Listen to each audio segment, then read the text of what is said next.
Bom dia, vamos começar a aula. Só para organizar, então, a aula de hoje, a gente vai basicamente fazer uma análise mais específica sobre movimento elíptico aplicado à gravitação, especialmente movimento de planetas em torno do Sol ou órbitas, né, gravitacionais.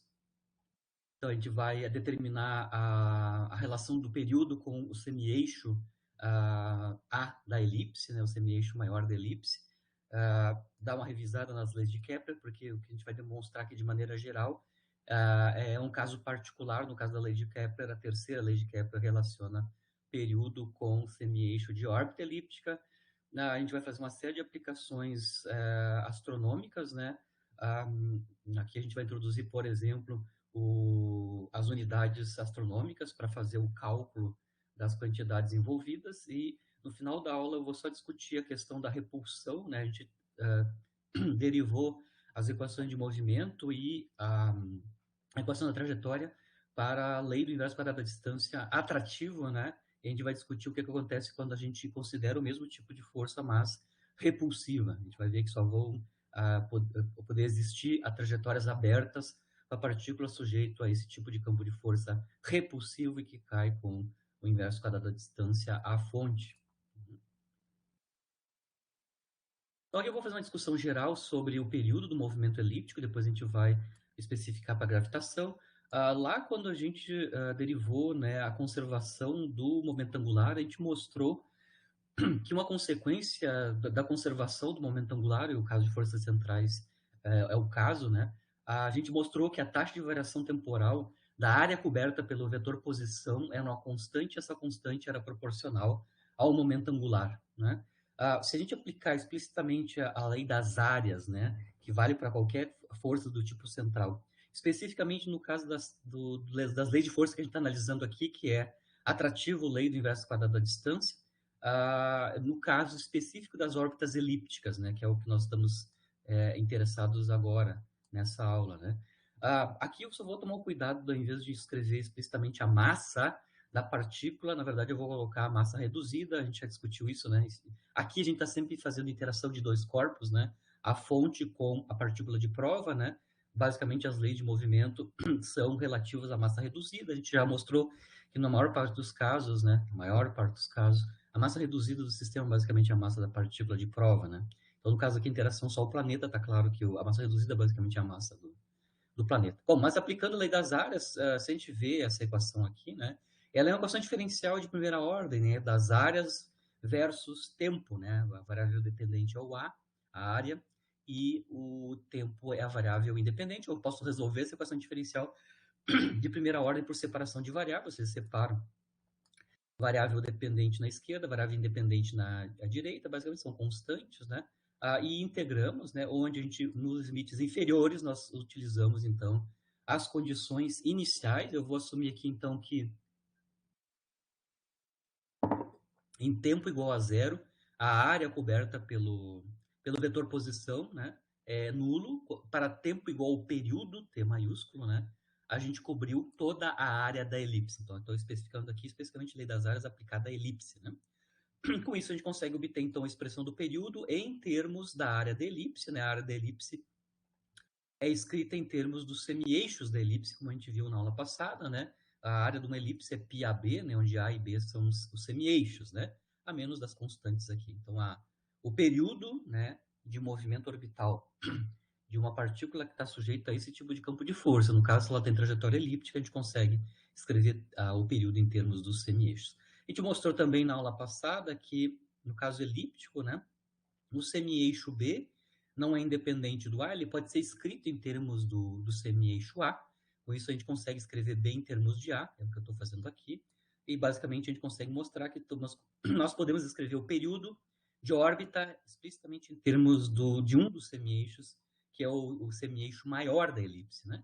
A gente consegue mostrar, então, claramente aqui, né, que quando a gente eleva ao quadrado essa equação, a gente tem a seguinte relação, né? O quadrado do período de órbita na órbita elíptica fechada, né, é proporcional ao cubo do semi-eixo maior dessa elipse. A proporcionalidade é dada pelas constantes na forma da massa reduzida do sistema, do momento angular e do parâmetro alfa. Lembrando que o parâmetro alfa, a gente definiu na aula passada, né? Ele tem a ver com o latus retum, né? 2 vezes a alfa, 2 vezes alfa é a reta lateral, né? Junto com a excentricidade e escarterismo, as seções cônicas, né? Específica a trajetória. Mas, basicamente, a gente consegue entender da onde vem a constante de proporcionalidade entre o quadrado do período e o cubo do semi-eixo maior da elipse, né? Então, toda a trajetória elíptica que advém desse tipo de lei de força tem, né, obedece por conservação do momento angular e a lei das áreas, né? Vai haver uma relação entre o quadrado do período de órbita e o semi-eixo, né, ao cubo da órbita elíptica, né? Se a gente aplicar explicitamente isso por causa da gravitação, que é um caso particular daquela lei de força que a gente estava analisando, né? Por exemplo, a interação Sol-planeta gravitacionalmente, né? Essa relação que a gente obteve entre o período e o semi-eixo, no caso da gravitação Sol, interação Sol-planeta, é a terceira lei de Kepler que a gente já vai ver. Então, uma das leis de Kepler, na verdade, a terceira lei de Kepler, né? É um caso aplicado, né? Um caso particular dessa lei geral que relaciona o período com o semi-eixo. Ainda vou analisar um pouquinho, simplificar aqui a constante de proporcionalidade, lembrando que a massa reduzida do sistema, no caso, Sol-planeta, né, é o produto das massas dividido pela massa total, então o produto da massa do Sol pela massa do planeta, dividido pela massa do Sol mais a massa do planeta, isso é basicamente como a massa do Sol é muito maior que a massa do planeta, isso aqui basicamente é a massa do planeta, como a gente já discutiu quando a gente definiu massa reduzida do sistema. Muito bem. A constante de proporcionalidade, a menos do 2π ao quadrado, é μ quadrado sobre L2 alfa. Eu vou escrever explicitamente a constante de proporcionalidade, né? Escrevi o alfa como L2 C, né? Cancelamos os L quadrado, lá. A gente vê que essa constante que acompanha 2π ao quadrado, basicamente pode ser escrita como μ dividido por C, ou seja, a massa reduzida do Professor, sistema. Sim. por favor, ali na massa reduzida, a massa do planeta, quando se fala planeta e Sol, Uhum. é o planeta que é predominante? Então, a massa reduzida do sistema é basicamente a massa do planeta, né? Tá. Lembrando, na aula passada, Ah, sim, sim. quando a gente Perfeito. definiu massa reduzida do sistema, né? Lembrando, só revisando, né? Sempre aqui a gente está fazendo interação entre dois corpos, né? A gente mostrou que é possível, ao invés de escrever duas equações de movimento, uma para cada corpo, né? A gente utilizou o conceito de centro de massa e vetor posição relativa, né? A gente mostrou que o movimento do centro de massa é trivial, então a gente não precisa se preocupar com ele.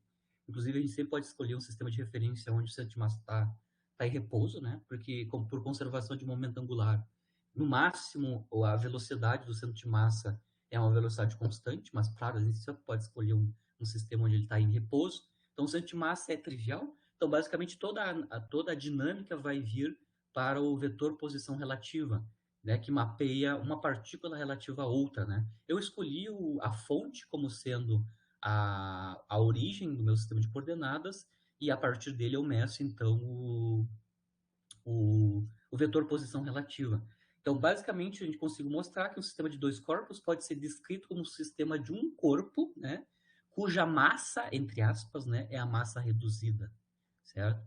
Mas eu comentei lá que, na maior parte do tempo, né, a fonte é muito mais massiva que a partícula de prova, né? Se tu olhares aqui, né, se a massa do Sol é muito maior que a massa do planeta, basicamente aqui embaixo, no denominador, eu vou ter a massa do Sol, que vai cancelar com a massa do Sol em cima, e basicamente isso vai dar praticamente a massa do planeta, né? Então, eu já tinha comentado que, na maior parte do tempo, né, a massa Sim, reduzida... é que eu confundi letrinhas, professor. Esse foi o meu problema. Para mim foi satélite planeta e não Sol planeta. Aí, mas enfim, Só o planeta. é só planeta, tá? Não, perfeito.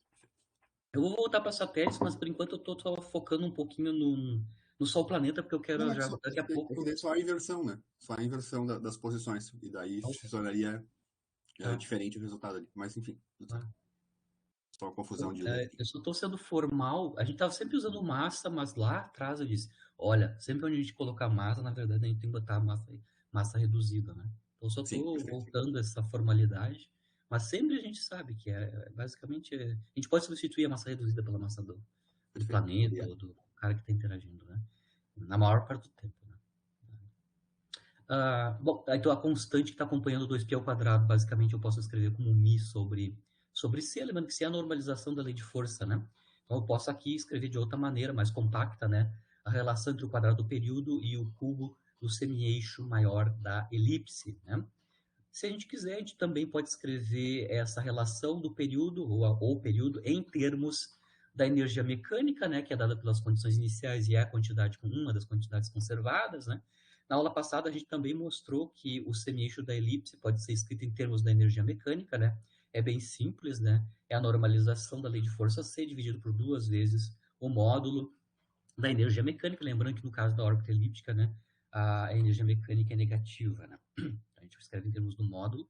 Então aqui eu só estou reescrevendo, né, substituir A ao cubo em termos da energia mecânica. Eu acho que tem um sprint aqui na minha nota de aula, aqui onde eu tenho μ quadrado, na verdade é μ, só que esse μ que está aqui, tá? Mas o resto está tudo certo. Mas é só para mostrar que eu posso escrever o período diretamente em termos da energia mecânica, né? Eu estava acabando de mostrar, né, que aquela relação do quadrado do período com o cubo do semi-eixo maior, que é um caso geral para qualquer lei de força atrativa, lei do quadrado, do inverso do quadrado da distância, né? Isso pode ser também a interação coulombiana atrativa, é o mesmo tipo, né? No caso particular da interação Terra-Sol, né, ela corresponde, né, à terceira lei de Kepler. Então eu vou revisar, né, ou lembrar as leis de Kepler da gravitação. Claro, elas são leis empíricas, né? Lá do século XV, 17, na verdade, eu acho que é, né? Não, século XV, né? Não, 1617. Do século XVII, né? Então, as leis de Kepler são 3 leis empíricas, né? Experimentais, que o Kepler obteve a partir da mensuração astronômica, né? A primeira e a segunda lei foram propostas no ano 1609, né? E a terceira lei, que é a que a gente acabou de discutir um pouquinho atrás, em 1619, então 10 anos depois, né? Só para resumir, né? Lembrar as leis de Kepler, né? A primeira lei de Kepler se refere ao tipo de órbita que os planetas fazem em torno do Sol, né? O Kepler chegou à conclusão, então, que os planetas movem-se em órbitas elípticas, né? Em torno do Sol, onde o Sol ocupa um dos focos, né? Até na aula passada a gente mostrou um pouquinho onde é que está localizado o centro da elipse e a origem do centro de coordenadas, que coincide com a fonte, está num dos focos, né, dessa elipse. Em geral, eu estou usando o foco da direita, né, do centro da elipse para representar a origem do sistema de coordenadas.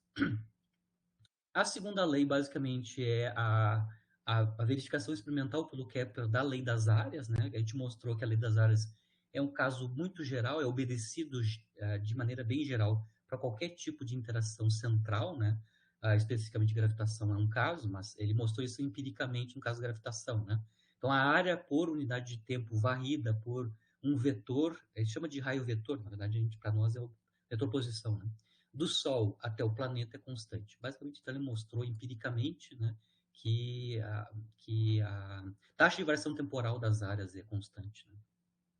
Então, o Kepler mostrou um caso particular de lei das áreas, né? E, finalmente, a terceira lei, né, que o Kepler empiricamente determinou que o quadrado do período de órbita de um planeta é proporcional ao cubo do semi-eixo maior, ou do eixo maior da órbita dele, né? Então, a gente mostrou que aquele caso da relação entre o quadrado do período com o cubo de órbita, no caso da terceira lei de Kepler, no caso particular, para a gravitação e interação Sol-planeta, né? No caso do Sol-planeta, aquela constante de proporcionalidade entre o t quadrado e o a3 pode ser explicitamente calculada, né? A gente acabou de mostrar que μ sobre c, no caso da gravitação e interação Sol-planeta, o μ basicamente é a massa do planeta, né? A massa reduzida do sistema é a massa do planeta. E a constante de normalização da lei de interação gravitacional é a constante de gravitação universal, a massa do Sol e a massa do planeta. A gente vê, então, que a razão μ sobre C, basicamente, é 1 sobre GNS, onde GNS é a massa do Sol. Então, aplicada aquela lei do período versus A3, né, versus semi-eixos ao cubo. No caso, interação planeta-Sol, né, ou massa-fonte com a partícula de prova, né, a gente consegue mostrar que constante de proporcionalidade, né, basicamente é 4π ao quadrado, g vezes a massa-fonte, se eu estou falando especificamente de gravitação, né? Eu já vou endereçar por que eu vou ter que usar unidades astronômicas, né? Lembrando aqui, eu tenho o quadrado do período relacionado com o cubo do semi-eixo e unidades do sistema internacional, né? O período é medido em segundos e o semi-eixo é medido em metros. Obviamente, quando a gente for aplicar isso para astronomia, né? Para interações entre corpos astronômicos, né? O sistema internacional de unidades não é conveniente, né? Segundo e metro não é conveniente, porque as distâncias entre esses objetos são milhares de quilômetros, né? E os tempos associados aos períodos, né? São, no mínimo, de dias, né? Às vezes é anos, dias. No caso da Terra, é um ano, né? Um ano terrestre, né? Mas tá claro que o sistema de SI, né, não é conveniente quando a gente for analisar esse tipo de sistema. Então, por isso que a gente pode também, ao invés de usar o sistema internacional, usar um outro sistema de unidades, né, se a gente está falando de gravitação, né, que é o sistema de unidades astronômicas, né. Aí a gente tem as novas unidades de massa, tempo e comprimento, né. Então, nas unidades de massa astronômica, né, a unidade de massa é a massa solar, então todas as massas são escritas em ordem, em unidades da massa do Sol, né? A unidade de comprimento é uma unidade astronômica, né? Basicamente, uma unidade astronômica é um semi-eixo maior da órbita Terra-Sol. Então, aqui, nas unidades astronômicas, basicamente, a Terra, né? As quantidades físicas associadas à Terra, né? Do ponto de vista do período e da distância Terra-Sol, é utilizado como um padrão. Então, a unidade de comprimento é uma unidade astronômica, um UA, que é o A, né? O semi-eixo maior da órbita elíptica Terra-Sol, né? E a unidade de tempo, ano terrestre, tá? Eu já vou mostrar aqui, tem bem interessante, bem compacta a anotação quando a gente utiliza esse tipo de unidade para fazer análise numérica, né, da relação entre o período e o semi-eixo, né? A gente pode escrever nesse sistema de unidades a constante de proporcionalidade, né, porque no SI a constante de proporcionalidade envolve o G, e o G vai estar escrito, então, no sistema internacional, né, no SI, mas a gente pode reescrever o G no sistema de unidades astronômicas, né? Para isso a gente vai partir, né? Partir da relação do quadrado do período com o cubo do semi-eixo, né? Aplicar para o caso Terra-Sol, né? Essa relação entre t quadrado e A3, e vamos obter quanto é que é G, né? Em unidades astronômicas, né? Lembrando que G é o único parâmetro que está acompanhando, que aparece aqui explicitamente, né, na constante de proporcionalidade, a menos da massa-fonte, né, gravitacional. Então, aplicando essa equação aqui para o caso Terra-Sol, né, o quadrado do período é, em unidades astronômicas, esse é um ano terrestre ao quadrado, isso é igual a 4π ao quadrado. Massa do Sol, né, uma massa do Sol, a massa-fonte é uma massa solar, vezes G, né, multiplicado por o A ao cubo, então o semi-eixo Terra-Sol é uma unidade astronômica ao cubo. E aí eu isolo o G nessa equação, né? E está claro que eu vou escrever então G em unidades astronômicas, né? Então G vai ser dado por 4π ao quadrado, uma unidade astronômica ao cubo, dividido por ano terrestre ao quadrado, multiplicado por massa solar, né? Se eu escrever G desta forma, né?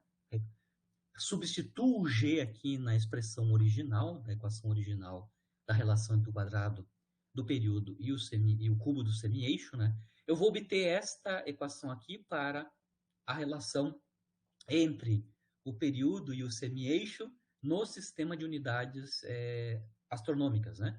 Então, no sistema de unidades astronômicas, a equação que relaciona o período e o semi-eixo é esta daqui, né?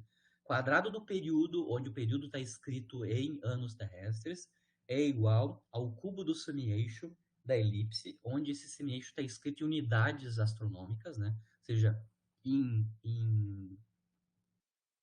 distância Terra-Sol, né? Em termos da distância Terra-Sol, semi-eixo Terra-Sol, semi-eixo A Terra-Sol.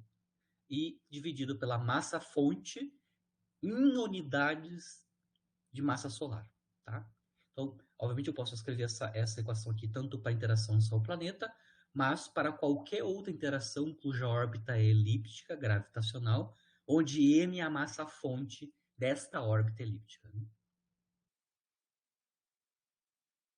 E agora, eu já vou fazer a comparação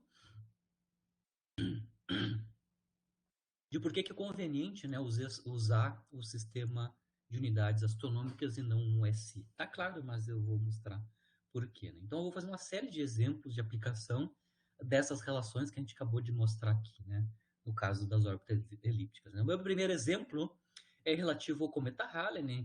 Ele passou aqui próximo ao Sol no início do ano 1986, né? Lá nos anos 80, né? Que o Halley, né, o cometa Halley se move numa órbita elíptica, né, com uma excentricidade que é quase o limite da órbita elíptica, né? Lembrando que a excentricidade na órbita elíptica é entre 0 e 1, né? Entre 0 e 1. No caso do cometa Halley, a excentricidade dele é quase 1, né? 0,967. Né?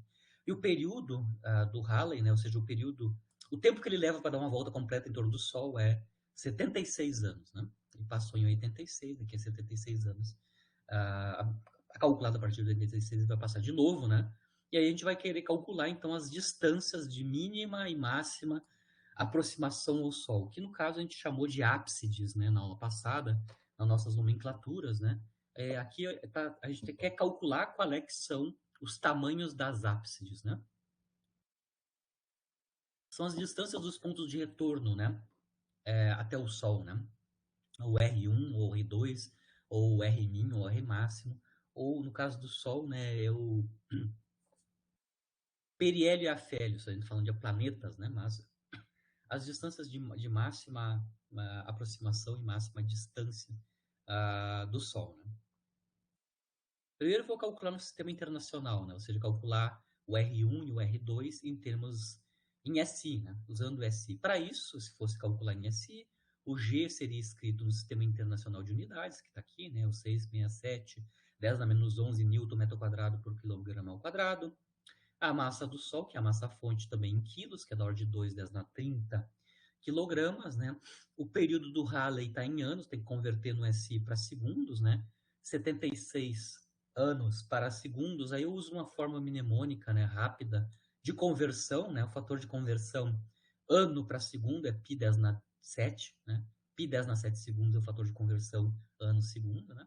E aí a gente consegue calcular primeiro o semi-eixo e a partir do semi-eixo calcular as distâncias, né, os pontos de retorno, que corresponde o R1 ou o R mínimo, né, corresponde à distância de maior aproximação ao Sol, né? Lembrando que na aula passada a gente derivou explicitamente em termos do semi-eixo e da excentricidade, né? O R mínimo, né, então é A multiplicado por 1 menos a excentricidade, e o R máximo, que é a distância de maior afastamento da fonte, né, é A1 mais a excentricidade. Então, a partir do A e do epsilon, eu consigo obter os dois pontos de retorno radiais. Né? E para obter A, eu vou usar essa relação entre o período e o semi-eixo. Aplicado, claro, especificamente para o caso do Halley, e consigo mostrar, então, aqui da lei geral que o semi-eixo é obtido a partir da raiz cúbica do quadrado do período, basicamente. Então, o A é G vezes a massa do Sol T ao quadrado dividido por 4π² ao quadrado, potência 1/3, né? Se a gente colocar todas as quantidades em SI, o semi-eixo vai estar inscrito em unidades de metro, né? Que é o comprimento em SI. Numericamente, se a gente substituir esses valores numéricos aqui, né? A gente vai obter algo de ordem de 3/10 na 12 metros. Então, a lei de potência, ou a potência associada ao comprimento em metros é muito grande, né? Acho que é trilhão, né? 3 trilhões de metros, né? Milhão, bilhão, trilhão. 1 trilhão, da ordem de 3 trilhões de metros é o semi-eixo da elipse associado ao movimento elíptico do Halley em torno do Sol, sabido o período. Bom, como A e a excentricidade, a gente consegue calcular explicitamente as duas distâncias, né? Maior aproximação e maior afastamento, em unidades de metros também, né? Então, eu vou multiplicar o A por 1 mais epsilon, 1 menos epsilon, né? No caso da menor distância, né? A gente vai obter da ordem de 9, 10 na 10 metros, e da maior afastamento da ordem de 5, 10 na 12, né? Metros. A lei de potência, né? Trilhões de metros. Não é conveniente usar esse tipo de sistema de unidades para analisar objetos astronômicos, né? Então, aqui a gente vai recalcular, eu vou recalcular tanto o A quanto as distâncias usando o sistema de unidades astronômicas, né? Muito bem. No sistema de unidades astronômicas, a gente mostrou que a relação entre T e A é esta, né? T ao quadrado é A ao cubo dividido pela massa, onde massa é a massa fonte do campo gravitacional escrito em unidades de massa solar, né? Então, a gente consegue mostrar aqui que A é basicamente massa T ao quadrado na potência, aqui tem um sprint, é 2/3, né? Não tá certo.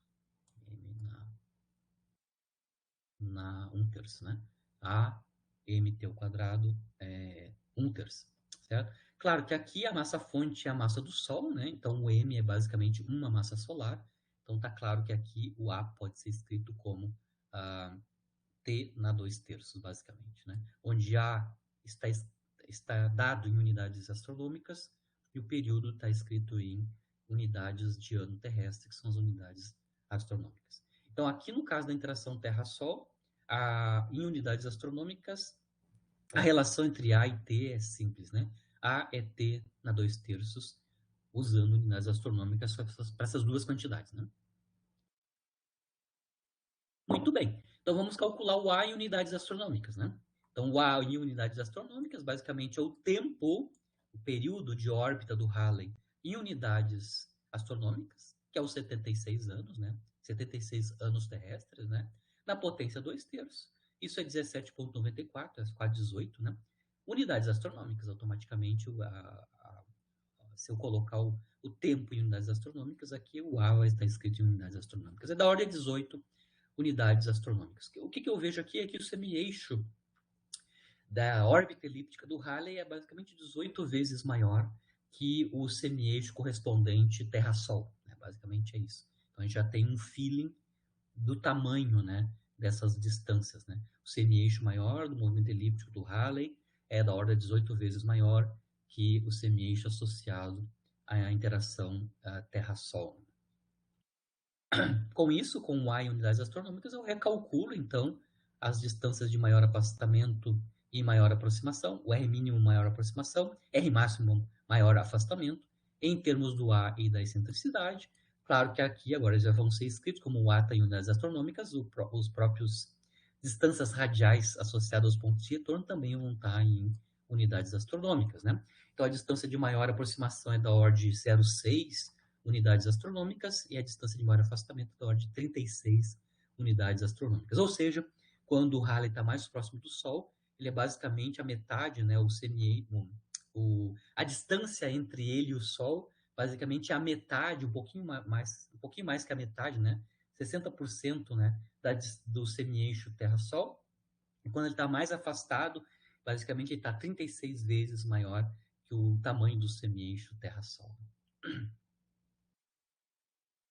Aqui é o meu segundo exemplo, é só de novo para usar o sistema de unidades astronômicas, aqui o caso do Plutão, né, o movimento orbital de Plutão, né, o período de Plutão é 248 anos terrestres, né, então ele leva quase 250 anos para dar uma volta completa em torno do Sol, está muito afastado do Sol.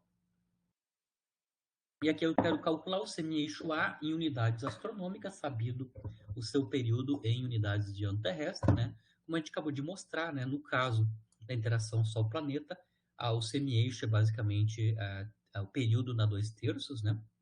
Onde a massa está escrito em unidades de massa solar. Aqui eu estou calculando, né? No caso de Plutão, então, o semi-eixo A é 248 anos terrestres na 2/3 e vai dar isso da ordem de 39,5 unidades astronômicas, né?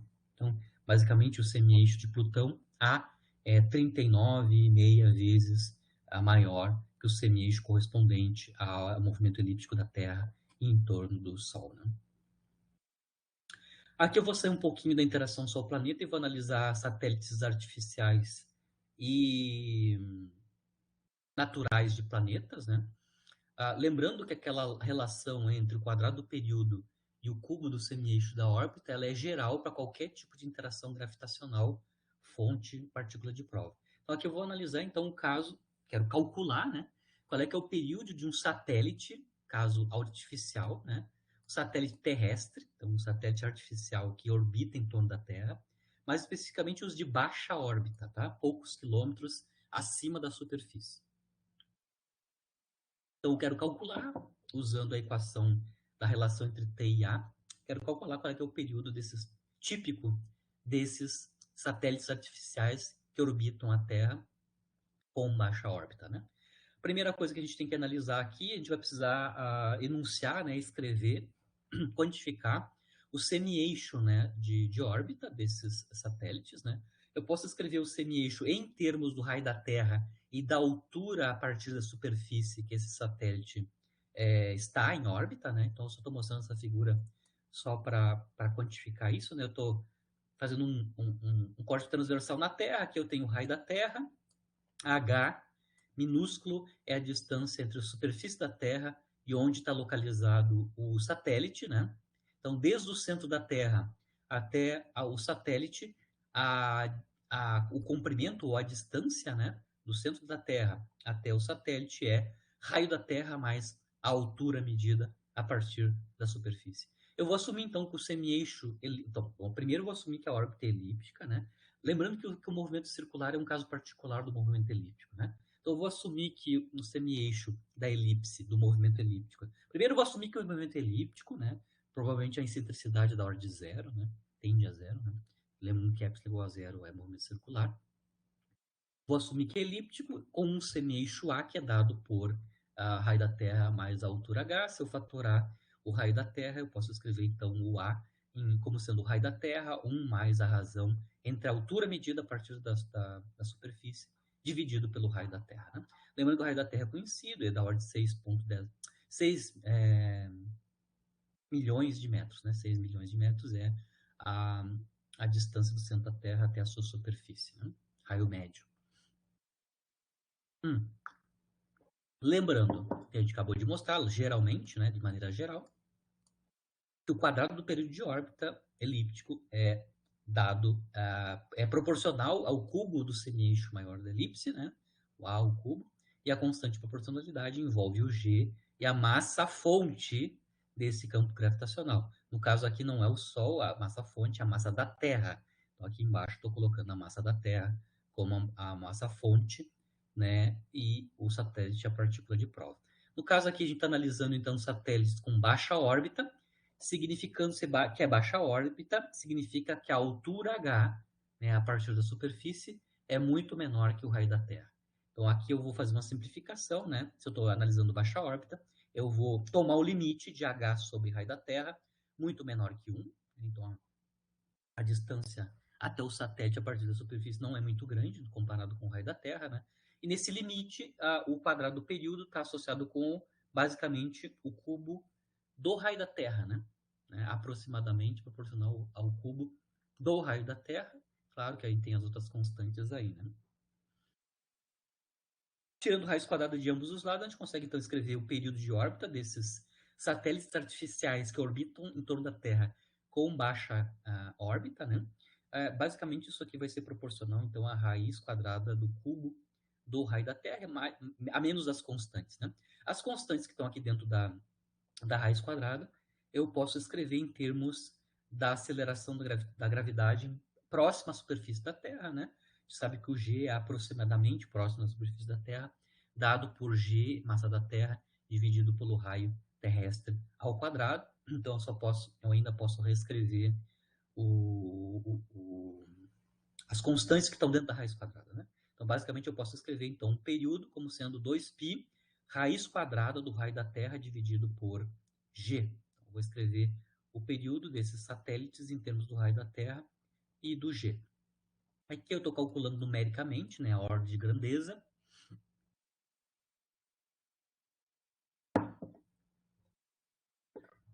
Raio da Terra a gente já determinou aqui, né?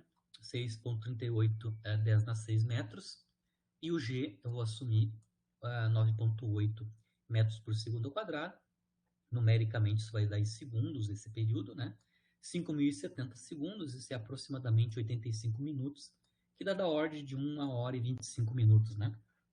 Então, o período típico de órbita desses satélites artificiais em torno da Terra, os de baixa órbita, dão uma volta completa em torno da Terra em torno de 1 hora e meia, né?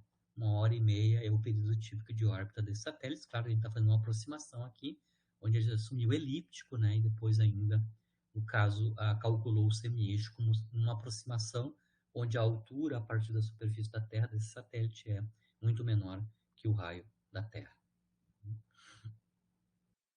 Volto um pouquinho agora de novo ao movimento planetário em torno do Sol, né? Aqui eu vou analisar agora o caso de Mercúrio, né? Mercúrio.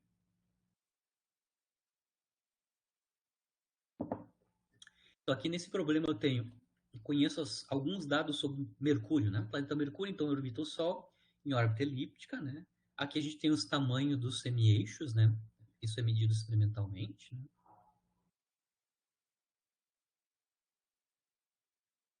O semi-eixo A, aqui está em unidades de quilômetros, né? O semi-eixo A é da ordem de 58, 10 na 6, né? 58 milhões, né? De quilômetros. E o semi-eixo B é da ordem de 56,5 milhões de quilômetros. Então, são dados aqui em quilômetros os semi-eixos, né? O período é conhecido, o período de órbita é conhecido, é 87,97 dias.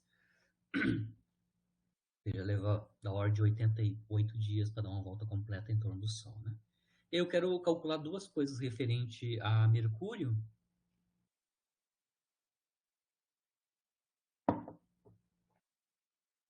O primeiro deles é calcular a velocidade areal. Eu já vou falar o que é a velocidade areal.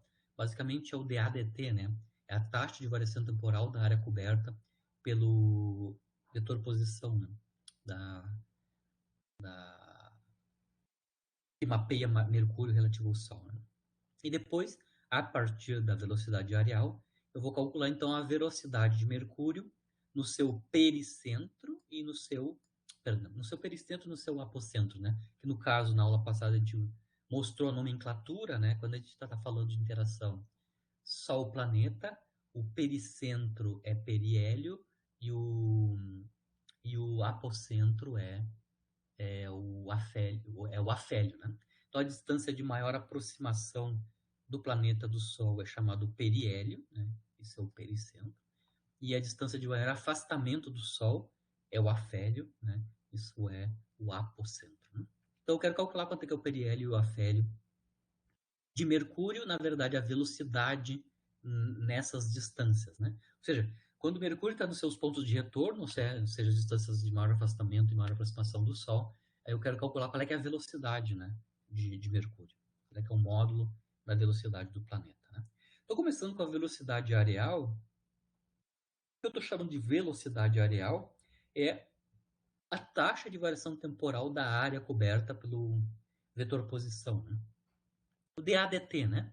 Como a gente sabe que isso é uma constante, eu consigo calcular essa velocidade areal, como é uma constante, basicamente dividindo a área total coberta pela órbita elíptica dividido pelo período de órbita, né? Então, eu vou dividir A por T, a área da elipse dividido pelo período. Porque quando eu cubro um período completo, eu cobri a área total da elipse correspondente. Então, eu posso calcular a velocidade areal como πAB dividido por período.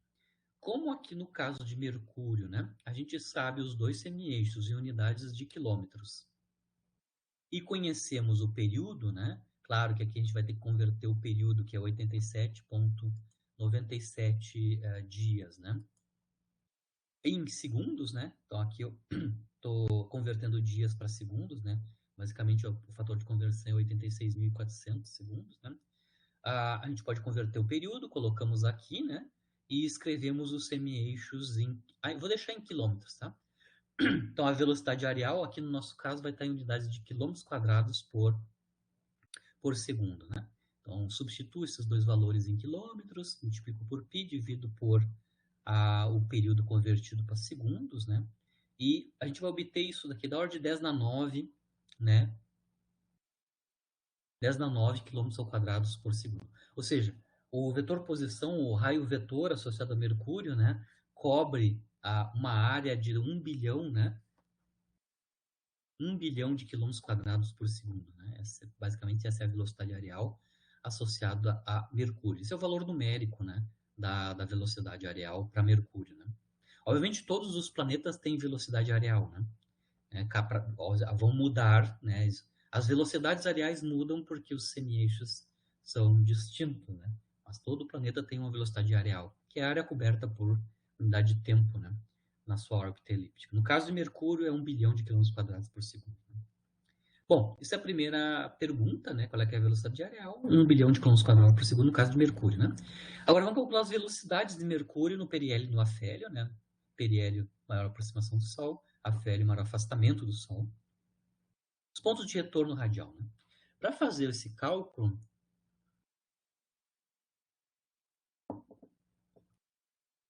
eu vou lembrar, né, que o periélio e o afélio são pontos de retorno radiais, e nos pontos de retorno radial, né, a gente sabe que o vetor posição é perpendicular ao vetor velocidade, né? É interessante, não botei aqui o desenho da órbita elíptica, mas está claro, né?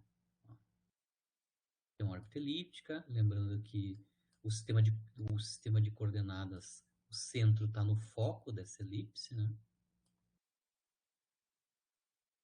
Aqui no ponto de retorno, por exemplo, aqui no afélio, né? No periélio, que é a distância de maior aproximação da origem ou da fonte do campo gravitacional, né? Tá claro aqui que o vetor posição é perpendicular ao vetor velocidade, né? Então, nas duas ápices, né? Nos dois pontos de retorno radial, o vetor posição, mapeando a posição de Mercúrio, é perpendicular ao seu vetor velocidade. Qual é que é a consequência disso? A consequência disso é que o módulo do momento angular de Mercúrio, ou do momento angular dos planetas nas suas ápices, né? O seu periélio, no seu afélio, é facilmente calculável. Lembrando que o vetor momento angular, né, é o produto vetorial R vetor P, onde R é o vetor posição, P é o vetor momento linear do planeta, né? No caso dos pontos de retorno radial, o módulo do vetor momento angular é trivial, né? É o módulo do primeiro vetor, módulo do segundo vetor, sendo do ângulo entre eles, mas nos pontos de retorno radial, o ângulo entre eles é 90 graus, né? Então, a gente consegue mostrar que, basicamente, o módulo do momento angular, especificamente quando ele está passando pela ápice, né? Na ápice, né? É dado em termos da distância dessa ápice e da velocidade nessa ápice, né? Então, o momento angular de um planeta nas suas ápices, nos seus pontos de retorno radial, o módulo do momento angular deles é mRv, onde R é a sua distância dessa ápice, V é a velocidade naquela ápice, né? O que isso quer dizer especificamente nas duas ápices, né? No periélio e no afélio, né? No periélio, basicamente, o momento angular é a massa do planeta, a distância ao periélio vezes a velocidade no periélio. O momento angular no afélio é a massa do planeta, ou a distância ao afélio, multiplicada pela velocidade ao afélio. Isso é basicamente, eu estou usando conservação do momento angular, ou a expressão do momento angular, do módulo do momento angular, no caso específico, quando a gente está passando pelas ápices, né? Onde o vetor posição é perpendicular ao vetor velocidade. Eu vou utilizar a expressão do momento angular nas ápices, né, e a definição da velocidade areal para obter as expressões das velocidades no periélio e no afélio. A gente mostrou lá na lei das áreas, né, que a taxa de variação temporal da área é uma constante, mas essa constante é proporcional ao momento angular, né? dAdt é o L dividido, né, o momento angular, módulo do momento angular, dividido por 2 vezes a massa do planeta aqui que a gente está falando, né? Na massa de prova, né? Que é a massa do planeta. Bom, o momento angular, né? Quando a gente está passando pelas ápsides, o momento angular é conhecido, né? Eu acabei de mostrar, né? É a massa do planeta e o produto distância e velocidade naquela ápside, né? Obviamente eu vou ver que eu vou ter o cancelamento da massa do planeta no numerador e no denominador, e aí a gente pode finalmente então escrever a velocidade areal em termos do produto da distância à ápside multiplicado pela velocidade nessa ápside dividido por 2. Aí já dá para ver claramente que eu posso escrever então as velocidades nas ápsides a partir da velocidade areal, né, que a gente acabou de calcular ali o valor para Mercúrio, e a distância, né, até essa ápside, né. Tá claro aqui que eu vou poder então escrever a velocidade no periélio e a velocidade no afélio, e em termos da velocidade areal e da distância até essa ápside, né? Então, a velocidade no periélio pode ser escrito como duas vezes a velocidade areal dividido pela distância ao periélio, e a velocidade no afélio é duas vezes a velocidade areal dividido pela distância até o afélio. Estou chamando de R min e R máximo, ou R1, R2, é a distância de maior aproximação e a distância de maior afastamento do planeta ao Sol. Com essas equações, a gente pode agora calcular numericamente qual é a velocidade, né, no periélio, no afélio relativo a Mercúrio. Né?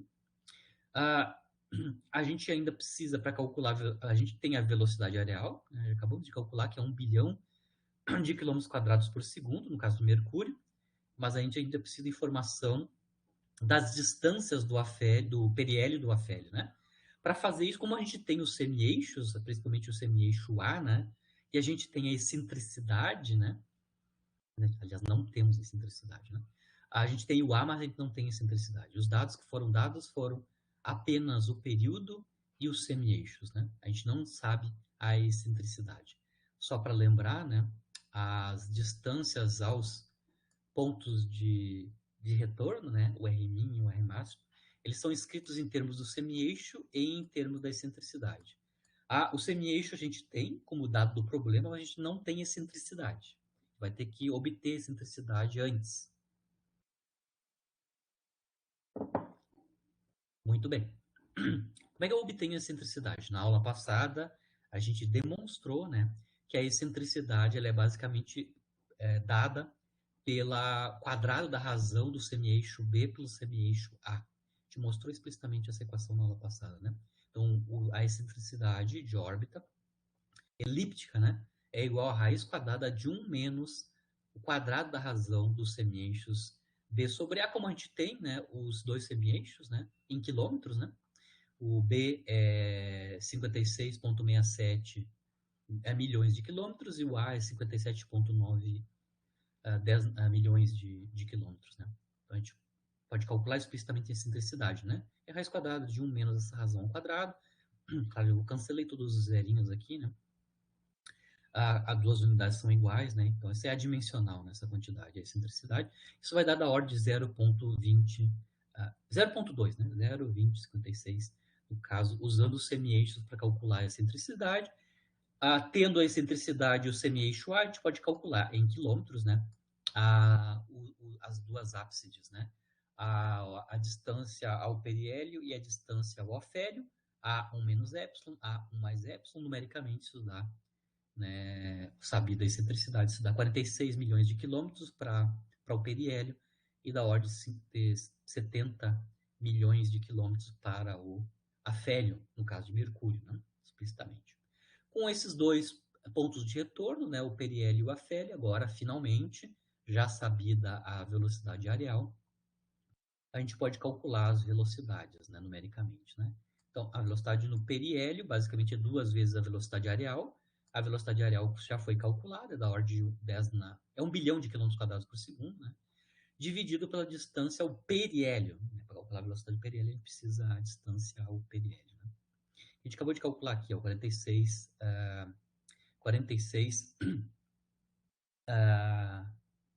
eu botei 10 na 7 aqui.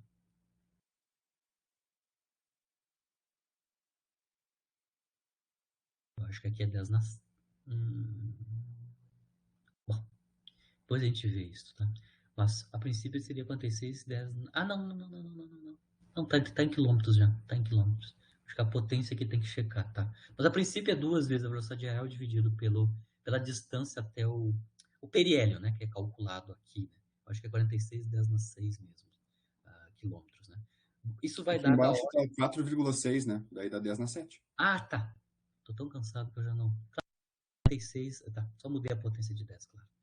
Ah, tá tudo certinho em quilômetros, né? Então eu escrevi tanto a velocidade real quanto a distância ao periélio em quilômetros, né? Isso vai nos dar, claro, a velocidade em quilômetros por segundo, né? Isso vai dar, então, 58, da ordem de 60, né? 59 quilômetros por segundo no periélio, né? E a velocidade do afélio é calculada da mesma maneira, né? 2 vezes a velocidade real dividido por a distância ao afélio, né? Em quilômetros, né? 6,9, né? 10 na 7 quilômetros, isso vai dar 39 quilômetros por segundo para a velocidade no, no afélio, né? Certo? Então aqui a gente mostrou que a gente consegue calcular as velocidades nas ábsides dos planetas, periélio e afélio, a partir da velocidade areal, que é uma constante para cada planeta, né? E as distâncias até essa ábside, né? Até o periélio e até o afélio. Aqui eu vou sair fora de planeta, vou voltar para asteroide. Agora eu vou analisar o caso de um asteroide, né? Sempre gravitação. Tem então esse asteroide, não é cometa, é asteroide Pallas, né? Ele orbita o Sol com uma órbita que é ainda elíptica, né? E os dados astronômicos relativos ao asteroide Pallas é essa daqui. A gente sabe que a distância ao periélio em unidades astronômicas é 2,13 unidades astronômicas, significa que a distância de maior aproximação do asteroide Pallas do Sol é da ordem de 2 vezes, né, o tamanho do semi-eixo Terra-Sol, né? Semi-eixo A, Terra-Sol, semi-eixo maior, né? E com uma excentricidade que é da ordem de 0,231, né? Um pouquinho maior só que a excentricidade de Mercúrio, né? 0,231. A velocidade de Pallas no periélio, né? Cuja distância é 2,13 unidades astronômicas, em unidades de quilômetros por segundo, é 22,6 quilômetros por segundo. Então são esses dados, né? Eu sei então o A, o epsilon e a velocidade no periélio. Então toda a informação sobre o periélio e a excentricidade. Com essas 3 informações, eu quero calcular então a distância ao afélio, a distância de maior afastamento, né? Qual é que é a velocidade no afélio, né? São essas duas quantidades que eu quero calcular.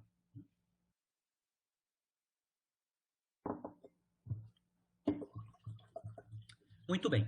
A distância no afélio, a gente pode mostrar que, na verdade, as distâncias nas duas ábsides, né? A distância do periélio e do afélio, elas estão relacionadas, né? Elas não são independentes, são relacionadas, né? Eu mostrei na aula passada, né?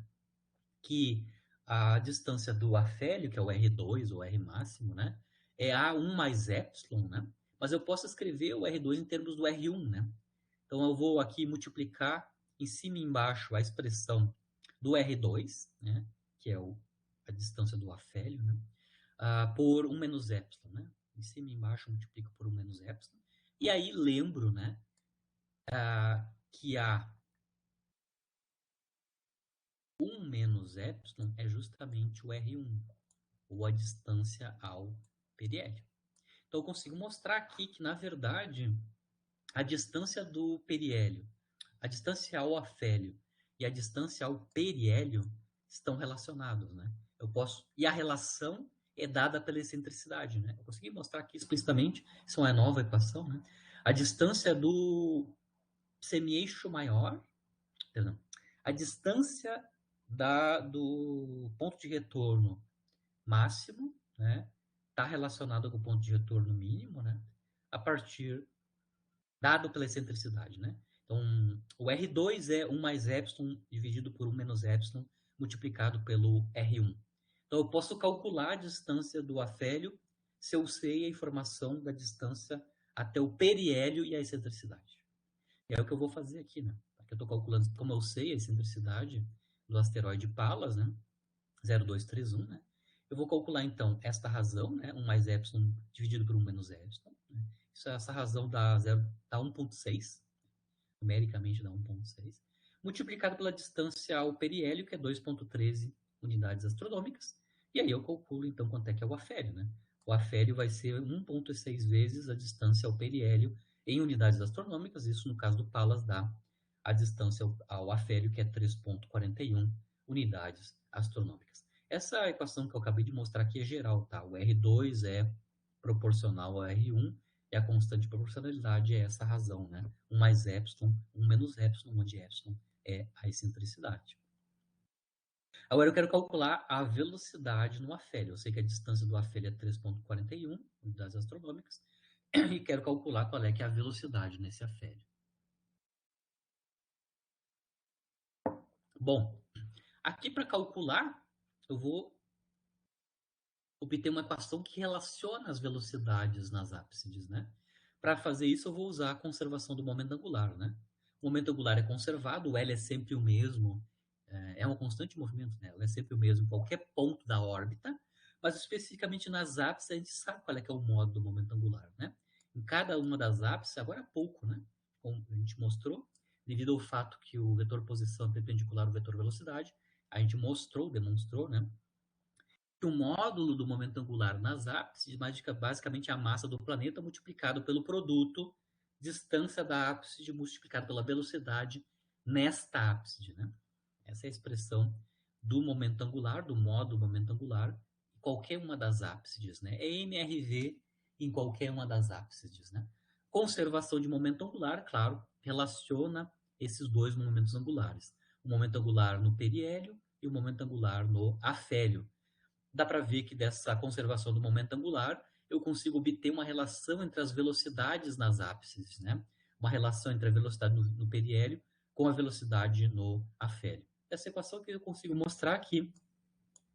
A velocidade no afélio é proporcional à velocidade no periélio e a constante de proporção basicamente é a razão entre as distâncias, né, entre o periélio e o afélio. Então, a velocidade no afélio basicamente é a razão da distância ao periélio dividido pela distância ao afélio multiplicado pela velocidade no periélio. As distâncias a gente sabe e a velocidade do periélio está dada. Então, a velocidade do afélio relativo ao asteroide Pallas, né? Essa razão, R min por R máximo, a gente acabou de mostrar, né? R min por R máximo é 1 menos epsilon dividido por 1 mais epsilon, né? Multiplicado pela velocidade no periélio. Essa razão aqui é o inverso de 1,6 numericamente, né? Multiplicado pela velocidade no periélio, que a gente mostrou que está nado no problema, é 22,6 km por segundo. E aí a velocidade no afélio é 14, né, km por segundo. Então aqui é uma equação geral, né, que relaciona, no caso de órbita elíptica, né, relaciona as velocidades na distância de maior afastamento com a velocidade na distância de maior aproximação, né, dado né, os pontos de retorno radiais.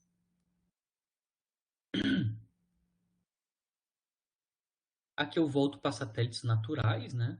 Também um outro exemplo astronômico, né?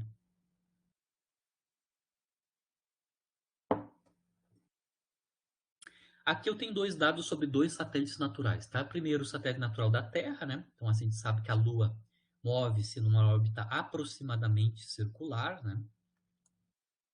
Cujo raio em quilômetros é esse daqui, né? 384 mil quilômetros, né? E um período também conhecido, né? Que é 27,32 dias. Então, aqui eu estou dando o raio de órbita circular da Lua e o seu período de órbita em torno da Terra, satélite natural da Terra, né? E eu vou analisar Júpiter e um dos seus satélites, né? Um dos satélites naturais de Júpiter é Calisto, né? Que é a quarta lua do planeta Júpiter. Júpiter tem vários satélites naturais, né? Um deles é o Calisto, né? E Calisto tem os seguintes dados, né? A órbita também é aproximadamente circular e o raio de órbita circular de Calisto em quilômetros, né? É 1.830.000 quilômetros, né? E o período de órbita em torno de Júpiter é 16,69 dias, né? Usando essas informações, né, raio de órbita circular e períodos desses dois satélites naturais da Terra e de Júpiter, eu quero estimar então a massa de Júpiter a partir da massa da Terra. Tá? Ou seja, obter a ordem de grandeza da massa de Júpiter em unidades de massa da Terra. Né? Para fazer isso, como foi dado o período e o semi-eixo de órbita, né? A gente pode utilizar, claro, o que a gente obteve no início da aula, né? Que vale para qualquer órbita elíptica dada uma fonte que tem massa M maiúsculo, né? A gente mostrou que o quadrado do período de órbita está associado com o cubo do semi-eixo maior da elipse, no momento elíptico, né? E a constante de proporcionalidade é inversamente proporcional à massa da fonte, né, do campo gravitacional que gera essa órbita elíptica, né? Claro, aqui no nosso caso, nessas satélites artificiais, como a gente fez ali nos baixa órbita, né? A gente assumiu que o semi-eixo basicamente, no caso das órbitas aproximadamente circulares, pode ser aproximado pelo raio de órbita circular. Então, vou assumir que o A é da ordem do raio de órbita. Lembrando que no caso do movimento circular, né, os dois semi-eixos, o A e o B, são da mesma ordem, né, que são da ordem do raio de órbita circular. Mas, basicamente, a gente sabe a relação entre o quadrado do período e o semi-eixo ou o cubo, né, o cubo do raio de órbita. Se eu aplicar esta equação aqui, que relaciona período e raio de órbita, no caso dos dois satélites naturais, né, eu tenho, no caso da Lua, então eu tenho o período de órbita da Lua ao quadrado, é a constante de proporcionalidade, onde a massa, a fonte é a massa da Terra, né? Raio de órbita da Lua ao cubo.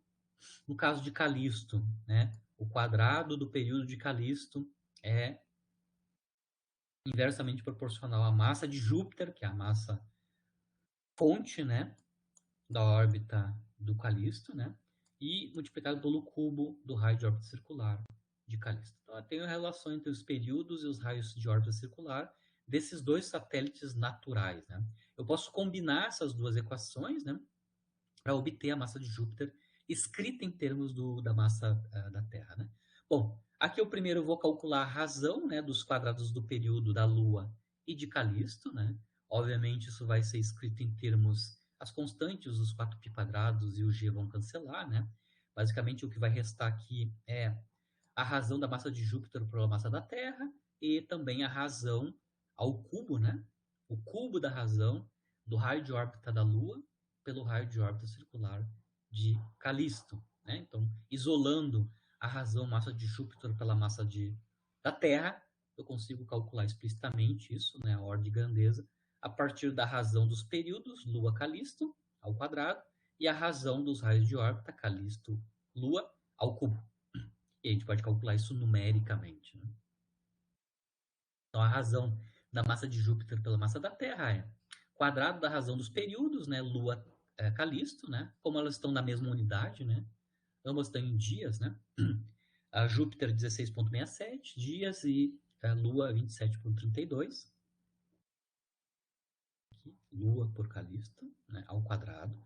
Aqui, isso vai dar da ordem de 2,68, adimensional, né? E o cubo da razão dos raios de órbita circular, ambos estão em quilômetros, né? Então, a gente só faz a razão, também é adimensional.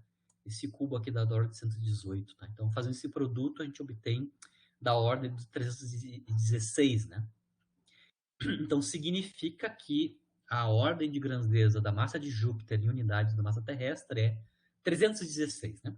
Então, significa que, usando, claro, a relação entre os quadrados dos períodos e os raios de órbita circular, né, ao cubo, né, a gente consegue mostrar que a massa de Júpiter é da ordem de 316 vezes maior que a massa da Terra. A ordem de grandeza é 300 vezes, né? A massa de Júpiter é da ordem de 300 vezes mais massivo que a Terra. Júpiter é o planeta mais massivo, né? Que orbita em torno do Sol, e a ordem de grandeza é essa daí, né? 300 vezes maior. Né? Para encerrar a aula, eu vou fazer a discussão sobre a questão das órbitas quando a gente tem a lei do inverso quadrado da distância, a lei de força, mas repulsivo. A gente, na aula passada, discutiu, né, resolveu, na verdade, né, resolveu a equação de Binet, né, obtivemos a solução da equação de Binet, isso nos dá a equação da trajetória quando a gente está analisando a lei do inverso quadrado da distância mais atrativo, né? A gente analisou atrativo porque ele tem aplicação direta para nós, no caso aqui a gente viu na aula de hoje toda, né? Gravitação, tanto interação Terra-Sol quanto Sol-asteroides, Sol-cometa, planetas satélites, planetas satélites naturais, etc. E também, a gente não fez nenhuma aplicação, mas é direto que a gente viu sobre as órbitas, né? Para o caso da interação colombiana atrativa, né? Por exemplo, o átomo de hidrogênio. O átomo de hidrogênio é o caso de uma interação central atrativa, é lei do inverso quadrado da distância, né? Onde o próton, né, no átomo de hidrogênio é muito mais massivo, é 2.000 vezes mais massivo que o elétron que orbita em torno dele. Tudo que a gente calculou, né, analisou na aula passada, vale também para interação colombiana, né, eletrostática, né, atrativa, né, entre cargas, né, de sinais contrários, né. Eu quero analisar o que acontece quando a gente, ao invés de analisar movimento atrativo, força atrativa, o caso repulsivo, por exemplo, interação colombiana repulsiva, mas ainda lei do inverso quadrado da distância, né? Bom, as alterações do ponto de vista a alteração ou a diferença pode ser analisada de duas formas, né? Uma, a gente pode analisar qual é que é a nova forma, né, do potencial efetivo, lembrando que qualitativamente a gente consegue entender os tipos de movimento que uma partícula pode ter num campo central, justamente analisando o gráfico da energia potencial efetiva. Na aula passada a gente viu isso no caso da gravitação ou lei do inverso quadrado da distância atrativa, né? A gente estabeleceu que existe um mínimo da energia mecânica, né, que corresponde ao mínimo da energia potencial. Eu posso ter dois tipos, né, de órbitas, né, órbitas fechadas, que a gente demonstrou que são o circular e o elíptico, e duas órbitas abertas, que só tem um ponto de retorno, que são a hipérbole e a parábola, né? Isso a gente tudo analisou a partir da função energia potencial efetiva, qualitativamente, né? Então, no caso da lei de força repulsiva, né? Se eu for calcular qual é que é a energia potencial associada, eu só tenho apenas troca de sinal da função energia potencial em termos de R, né? Então, a U de R para a força repulsiva é C sobre R, então só troca de sinal, né? Com o U novo, né, repulsivo, a gente obtém a função energia potencial efetiva, né? É o termo centrífugo, né, que cai com 1 sobre R2, mais a expressão da energia potencial. A gente consegue ver que ela é totalmente positiva, né, para qualquer distância radial. Lembrando que no caso atrativo não, né, tem entre os pontos de retorno, perdão, entre dois determinadas distâncias radiais, os valores da energia potencial efetiva são negativas, né? Aqui não, para qualquer R, a energia potencial efetiva sempre é positiva, né? Se eu for calcular qual é a equação de Binet, a troca de sinal na lei de força, na verdade, só vai fazer uma única alteração na equação de Binet, que é a equação que vai nos dar a trajetória, né? É a troca do sinal do termo não homogêneo na equação de Binet, né? Então, a alteração quando eu troco de atrativo para repulsivo é a reescrita da função energia potencial efetiva e apenas uma troca de sinal no termo não homogêneo na equação de Binet. E eu vou ver as consequências disso agora. Começando com a questão do novo potencial efetivo no caso da repulsão, né? A gente pode analisar os limites, né, da função energia potencial nos dois extremos, né, os casos assintóticos, né? Em R tendendo a zero, a gente vai para mais infinito, claro, a gente tem divergências com R quadrado e com R, né? Quando R vai para infinito, agora, ambos os termos são positivos, né? Significa que a gente vai a zero por cima, né? Por valores positivos da função energia potencial efetiva. E a outra coisa que a gente vê aqui é que para qualquer distância radial entre zero e infinito, a função energia potencial efetiva é maior ou igual a zero, né? Então, aqui eu estou mostrando o gráfico da função energia potencial efetiva, no caso repulsivo, né? Em termos da distância radial, de 0 a infinito, né?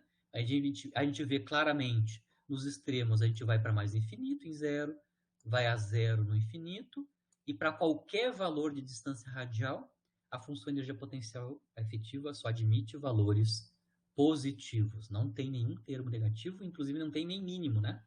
Uma função sem mínimos e máximos locais. Do ponto de vista qualitativo, quais tipos de movimento uma partícula sujeita a esse campo repulsivo, lei do inverso quadrado da distância, vai obedecer, né? A primeira coisa que eu consigo determinar aqui, eu consigo entender, é que o valor mínimo da energia mecânica, nesses casos, né, os valores físicos mínimos para a energia mecânica é zero. Então, qualquer partícula nesse campo de força desenvolve órbita física desde que a energia mecânica, dadas pelas condições iniciais, né, seja maior que zero. Né?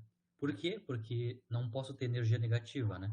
Se a energia mecânica for negativa, a energia cinética é negativa, né? Então é não física. Né? Então, eu tenho os valores da energia mecânica são só aqueles onde ela é maior que zero.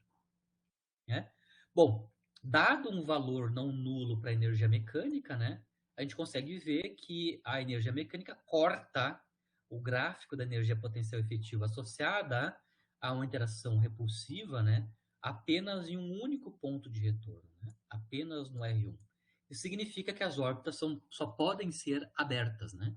Se eu tenho uma parede potencial, né, só tem um ponto de retorno, a partícula só pode chegar a uma determinada distância radial de máxima aproximação do centro de força e voltar para o mais infinito. Né? Então, as órbitas são todas abertas quando eu tenho uma lei de força que é repulsiva, lei do inverso quadrado da distância. Por exemplo, repulsão coulombiana. Né? As órbitas vão ser só abertas, né, na interação entre a partícula de prova e a fonte desse campo repulsivo. Né?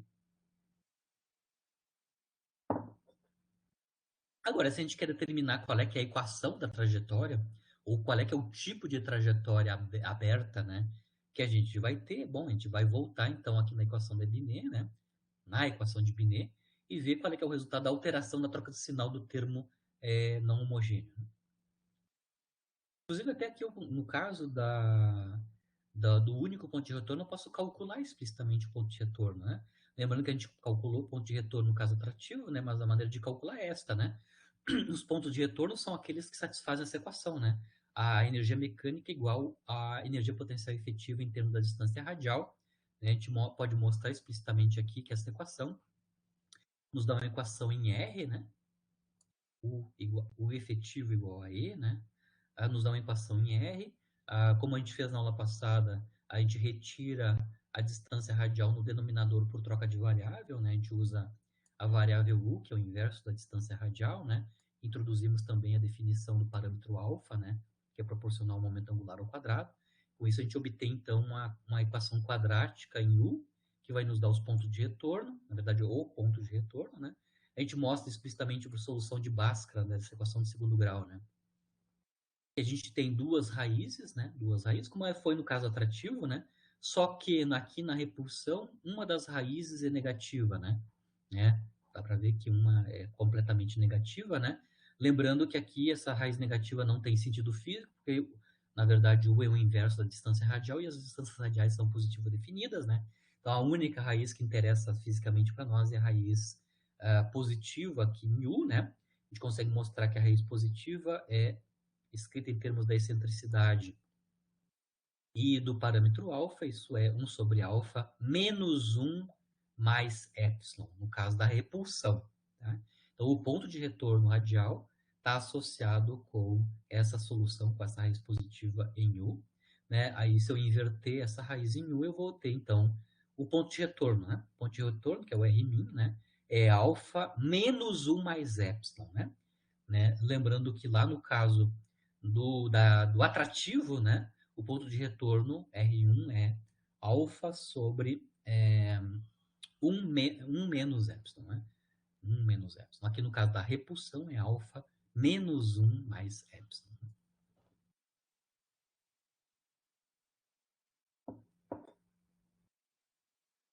Então a gente consegue calcular ainda explicitamente, no caso da repulsão, quem é o ponto de retorno radial, né? seja, a distância de maior aproximação do centro de força. Né? Então, voltando à questão da equação de Binet, né, a troca do sinal aqui na lei de força não tem grandes consequências, é apenas a troca de sinal do termo não homogêneo. Lembrando que a solução geral, a gente mostrou na aula passada, né, a solução geral de uma equação diferencial não homogênea, que é o caso da equação de Binet, no caso da gravitação, né, lembrando que a solução da equação de Binet é a U de θ, né, bom, basicamente ela é a soma da solução da equação de homogênea associada mais uma solução particular, né? E a solução particular, a gente mostrou na aula passada explicitamente, né? A solução particular é exatamente igual ao termo não homogêneo da equação de Binet. Então, a gente já mostrou na aula passada que a solução da equação de Binet, no caso atrativo, né? A U de θ, no caso atrativo, já usando as condições iniciais, né? Isso era epsilon sobre alfa cosseno θ mais 1 sobre alfa. O mais 1 sobre alfa era justamente o termo não homogêneo, que é a solução particular, né? Identificando que essa constante mc sobre L ao quadrado é o nosso parâmetro alfa, né? Como a gente definiu na aula passada. Então, se a gente comparar o caso da aula passada com o caso agora, onde a gente apenas trocou o sinal do termo não homogêneo, isso significa que a gente vai apenas trocar o sinal da solução particular. E aí a gente não precisa calcular de novo a solução da equação de Binet. É só trocar o sinal aqui na solução particular da equação de Binet. Em vez de ser mais 1 sobre alfa, no caso da atração, vai ser menos 1 sobre alfa, no caso da repulsão. E aí a gente pode calcular explicitamente, né, qual é, que é a equação da trajetória. Então, a solução da equação de Binet, né, em coordenadas planopolares, a U de θ, né, é epsilon sobre alfa cosseno θ, a única alteração na solução particular, com a troca de sinal, e a gente pode calcular explicitamente U de θ como sendo menos 1 mais epsilon cosseno θ dividido por alfa, e aí a gente consegue obter, então, a equação, né, escrevendo R de θ, né, conseguimos escrever, então, a equação da trajetória, no caso da repulsão, né, em coordenadas planopolares. A equação da trajetória, no caso de força repulsiva, lei do inverso quadrado da distância, o R de θ em coordenadas polares é alfa menos 1 mais, botou o epsilonzinho aqui, né? Mais epsilon cosseno θ. A gente pode comparar isso com o caso atrativo, né? Cuja equação das cônicas, né, em coordenadas planopolares é alfa 1 mais epsilon cosseno θ, né? Aqui eu estou comparando as duas equações de movimento, as duas equações das trajetórias em plano polares nos dois casos, né? No caso atrativo e no caso repulsivo. A única alteração é o sinal do 1 que está no denominador, né? Significa também que, no caso repulsivo, as trajetórias são abertas e também são tipos cônicas, né? Hipérboles e parábolas, né? Como a gente consegue mostrar aqui explicitamente. Então, a equação da trajetória no caso repulsivo é trivial, né? É praticamente igual ao caso atrativo, a menos a troca de sinal do termo que acompanha o termo constante que acompanha o cosseno de θ, né? Ali na equação da trajetória, certo? Então, tem as duas equações da trajetória, tanto no caso repulsivo quanto no caso atrativo, né? Com isso, eu encerro a aula de hoje. Só para lembrar, né? A gente analisou na aula passada e na aula de hoje, a gente enfocou muito na trajetória elíptica, né, que é uma das trajetórias fechadas no caso desse tipo de lei de força que a gente está analisando, né? Mas lembrando que a gente tem outras cônicas, né? As duas trajetórias abertas, né? E ainda movimento circular. Na aula que vem, então, a gente vai focar nas trajetórias abertas, né? Então, a gente vai analisar toda a geometria associada às órbitas abertas, que são as órbitas parabólicas e hiperbólicas, né? Que pode acontecer, né? Parabólicas e hiperbólicas, fazer a análise geométrica, né, do movimento, fazer aplicações, né? Porque tem vários objetos astronômicos que têm órbitas abertas, por exemplo, grande parte dos asteroides, né, tem movimentos que são com trajetória aberta, né, principalmente são hiperbólicas ou parabólicas, né? E ainda, no início da aula que vem, eu ainda só vou fazer um último exemplo ainda de questão de trajetórias fechadas. Na aula que vem, eu vou começar a aula que vem construindo um pequeno modelo, né, um modelo muito simplificado de como é que a gente constrói, né, anéis em torno de planetas, né? A gente vai considerar que esses anéis vêm da fragmentação de um satélite natural, e a gente vai usar um modelo simplificado, usando tudo que a gente mostrou na aula passada, né? Vamos construir um modelo simplificado, né, para entender como é que se constitui, então, os anéis em torno de planetas, né? Basicamente, no nosso modelo simplificado, os anéis vêm da fragmentação, né, de satélites naturais, que vão ter períodos de órbita, né, depois de fragmentados, períodos de órbitas que estão relacionados com o período de órbita original do satélite natural, né?